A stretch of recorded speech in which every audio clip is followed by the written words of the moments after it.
Bonjour et merci d'être là pour cette nouvelle vidéo.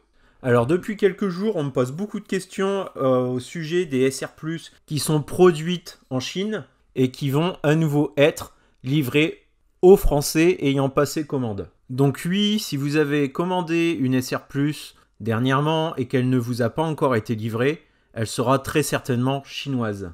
Ce n'est pas une première puisque beaucoup de personnes ont déjà réceptionné une SR+ chinoise depuis la fin de l'année dernière. Par rapport à toutes vos questions, ce que je peux dire en tout cas, c'est que la SR+ chinoise a mauvaise presse.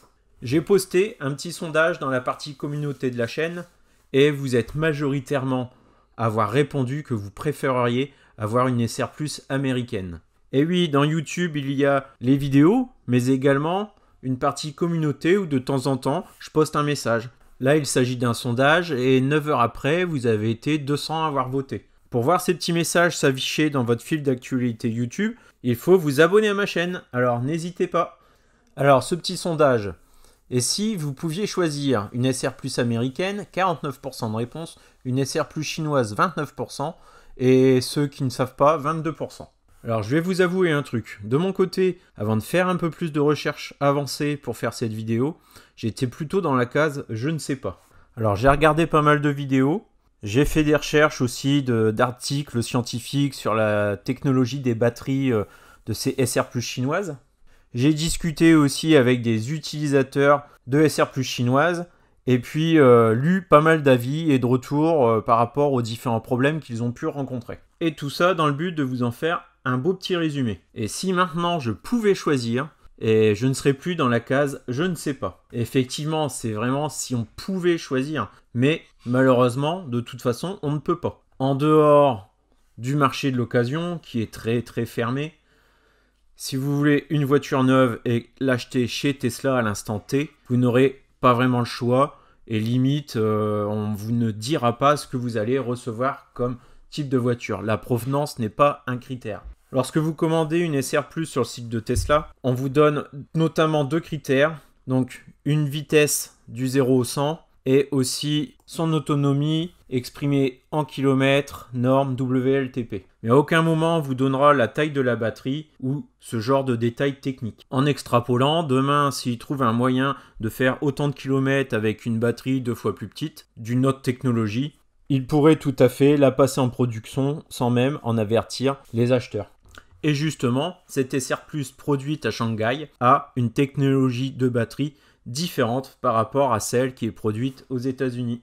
Et c'est vraiment le point majeur différent par rapport à la SR+ californienne. Pour le reste de la voiture, normalement, c'est identique. Même si on peut constater que la Gigafactory de Shanghai est quand même plus récente. Donc les finitions sont de meilleure qualité. Et c'est peut-être aussi les ouvriers chinois qui travaillent mieux et vérifient mieux le véhicule. Ça se voit surtout au niveau des joints. Bon, limite, passons ce détail. Revenons à la batterie. Cette batterie, on l'a dit, de technologie LFP. Il s'agit de l'acronyme pour lithium fer phosphate. Déjà, cette technologie, elle a un gros avantage du côté de l'environnement, car elle n'utilise pas de cobalt. Et je peux vous dire que du côté des prothermiques, le cobalt, on entend assez parler de lui pour dire que c'est très très néfaste pour l'environnement. Et c'est un point qui fait que les gens ne veulent pas acheter de voiture électrique, car pour eux, ça pollue plus qu'un thermique, même si c'est faux. Mais là, au moins, il n'y a pas de discussion à avoir, il n'y a pas de cobalt dans ce type de batterie. Donc déjà, un bon point pour l'environnement. En plus d'être moins néfaste, elle est aussi moins onéreuse. Si la SR+ a baissé de prix, c'est peut-être aussi grâce à ça, même s'il n'y a pas de différenciation tarifaire entre la voiture, si elle vient de Californie ou de Chine, ça rentre très certainement en ligne de compte quand même. Ensuite, encore un autre bon point, d'un point de vue sécurité, a priori, c'est une technologie qui est beaucoup moins facilement inflammable. Mais rassurez-vous, si vous n'avez pas la technologie LFP, votre voiture ne va pas pour autant prendre feu immédiatement. Enfin, un de ses très gros avantages, c'est qu'elle peut être rechargée quotidiennement à 100%, sans pour autant avoir une usure prématurée de la batterie. Sur ma voiture, moi qui viens de Californie, il est déconseillé de la recharger à 100% et de la laisser ensuite reposer. C'est-à-dire si je la charge en 100%, il faut vraiment que je parte dans l'heure qui suit. Ma voiture, c'est pas un souci de la recharger à 100%. C'est juste qu'il ne faut pas la recharger et la laisser stocker à 100%. Les batteries de ces SR Plus chinoises n'ont pas ce souci-là. Elles peuvent être rechargées à 100% sans aucun problème. De même, la batterie de ma SR Plus, au bout d'un an, j'estime à 5%, peut-être un petit peu moins, son usure. Donc ça perd. En effet, la première année, c'est vraiment l'année où on perd le plus d'énergie sur ce type de véhicule. Ensuite, ça se stabilise. Pendant environ 5 ans, il n'y a plus réellement de dégradation. C'est ce qu'on appelle la dégradation prématurée.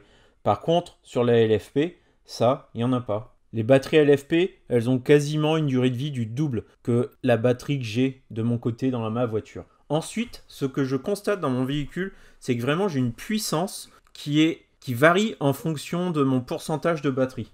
On va dire que mon véhicule est vraiment au top de sa forme, au-dessus des 80%.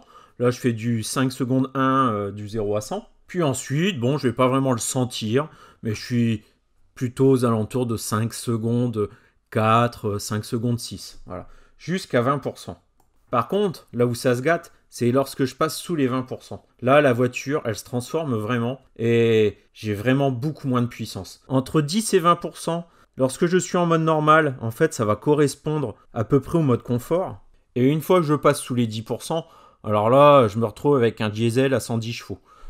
Ça peut surprendre, surtout si vous ne le savez pas et que vous tentez un dépassement ou ce genre de choses. Voilà, la voiture, son comportement, c'est plus le même, clairement. Pour en avoir parlé avec des propriétaires de Tesla chinoises, eux, ils me disent qu'il n'y a pas ce... Enfin, c'est beaucoup moins marqué. La voiture ne va effectivement pas faire le 5 secondes 1 du 0 à 100 lorsque la batterie est pleine. Par contre, elle va avoir toujours les mêmes capacités, peu importe le pourcentage de batterie. Enfin, toujours les mêmes, quasiment les mêmes.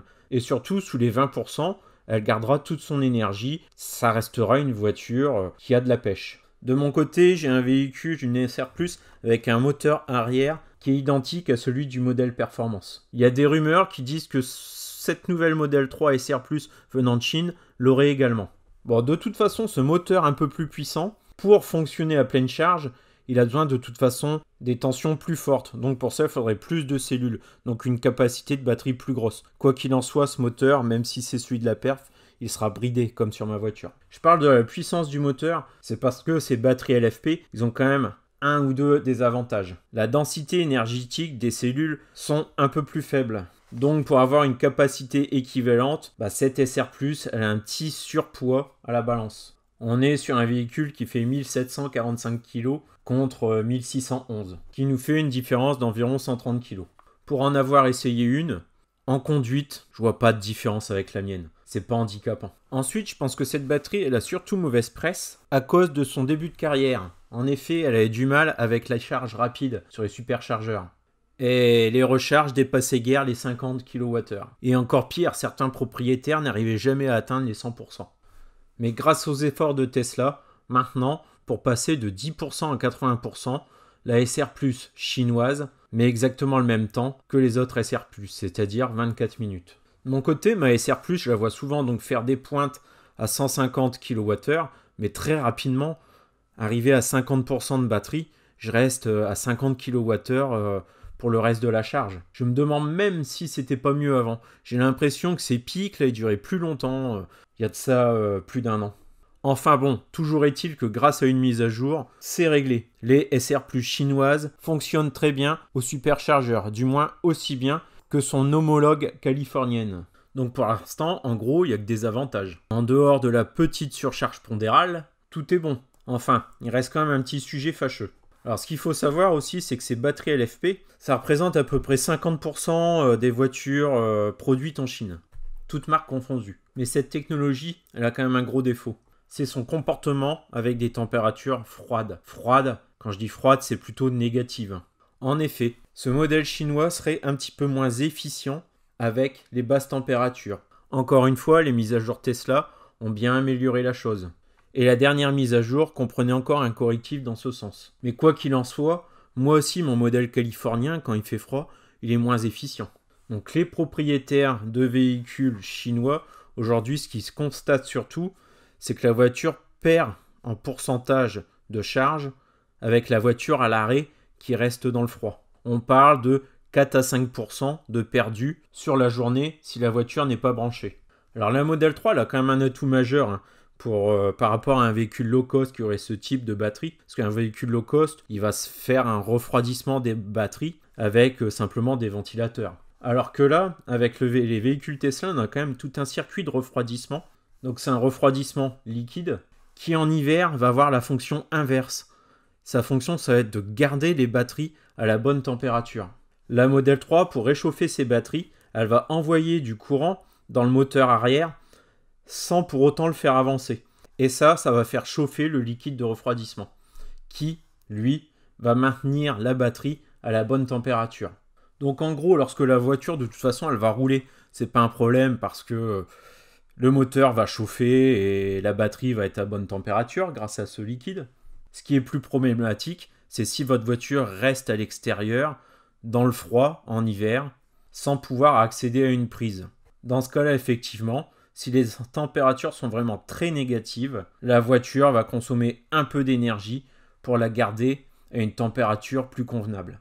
Donc tout ça, bien entendu, il y a énormément de software derrière, software qui s'améliore de plus en plus et que ces pertes soient de plus en plus insignifiantes. Pas oublier que c'est une technologie qui est encore assez jeune pour Tesla, mais en tout cas avec toutes les personnes que j'ai discuté de leurs voitures chinoises, ils en sont absolument satisfaits.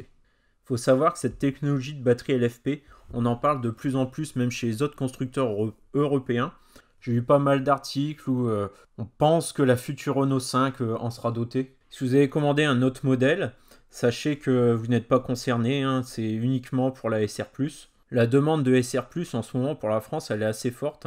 C'est pas impossible que le prochain bateau en provenance de Californie contienne également des SR+, pour le marché français. Mais pour le moment, toutes les personnes qui ont commandé une SR+, sur ce dernier mois et hors stock, se sont vues attribuer un VIN qui commence par LRW, c'est-à-dire une SR+, chinoise. Moi, de mon côté, en tout cas, à choisir, je ne savais pas laquelle prendre. À coup sûr, je me laisserais plutôt tenter par la chinoise. Parce qu'au final, je vois qu'un seul problème, lié aux très basses températures, mais il fait de moins en moins froid. Vive le réchauffement climatique. Mais en dehors de ça, elle n'a que des avantages. Moins polluante pour l'environnement, durée de vie des batteries beaucoup plus grande, pas de dégradation, possibilité de la recharger tout le temps à 100% sans se prendre la tête de savoir à quelle heure on va partir avec. Qualité de finition, hein, bon ça s'améliore aussi du côté de la Californie, hein, mais elles ont un petit cran au-dessus, hein, surtout au niveau des joints. Peut-être de la peinture aussi, qui sait. Et puis côté environnement, il n'y a pas que le fait qu'il n'y ait pas de cobalt dedans, mais vous pensez bien, la voiture californienne, la majorité de ces pièces électroniques qui viennent de où? De Chine. Donc forcément, on n'a pas des pièces qui se baladent, qui font le tour de la planète. Chine, Californie, Europe. On fait un direct Chine-Europe. Ensuite, bien entendu, même si le produit est sur le papier meilleur, il y a toujours des personnes qui préféreront avoir un produit américain que chinois. Ça, c'est dans les mentalités, on ne pourra pas le changer. Petit ajout de dernière minute. J'avais fini le montage, mais c'est pas grave, je coupe la vidéo, j'ajoute ce petit passage sur une carte grise qu'on vient de me photographier d'une SR+ chinoise. En poids à vide, j'ai 1750 kg et maximum charge, j'ai 2139 kg. Ce qui fait un delta de seulement 389 kg. Donc pour rester dans la légalité, attention à pas le poids des passagers, des bagages, ça peut vite arriver. Surtout si vous êtes 5 gros bébés à la maison. De mon côté, sur ma vieille SR+, sans pompe à chaleur, poids à vide, j'ai 1609 et max 2060. Donc ça fait une différence de 451 kg. C'est quand même un petit peu plus. Mais malgré tout, c'est pas énorme, hein. Donc pour la SR+ chinoise, ils ont quand même augmenté la valeur de la case F2. Donc c'est la masse en charge maximale admissible du véhicule en service, exprimée en kilos. Ensuite, bien sûr, si vous voulez absolument une SR+ américaine, je peux revendre la mienne, le prix du neuf pour que je m'en rachète une chinoise. Allez, abonnez-vous, allez voter sur mon petit sondage dans l'onglet communautaire et voyons un peu si après cette vidéo, la tendance s'inverse un peu. Petite news aussi de dernière minute, a priori, la SR+ chinoise aurait aussi le volant chauffant qui serait activable en option. Bon, pour l'instant, j'ai pas la news super fiable, mais ça ne m'étonnerait pas que ça se passe comme ça. Idéalement, je pense que ça serait avec l'option siège arrière chauffant. Le volant chauffant, moi, j'en ai jamais eu. A priori, je me dis, bon, Enfin, je fais très bien sans, ça sert à rien. Mais les gens qui y ont goûté, apparemment, c'est très apprécié et c'est quelque chose qu'ils regrettent lorsqu'ils achètent une Model 3 et qu'ils n'ont pas cette option-là alors qu'ils l'avaient sur un précédent véhicule.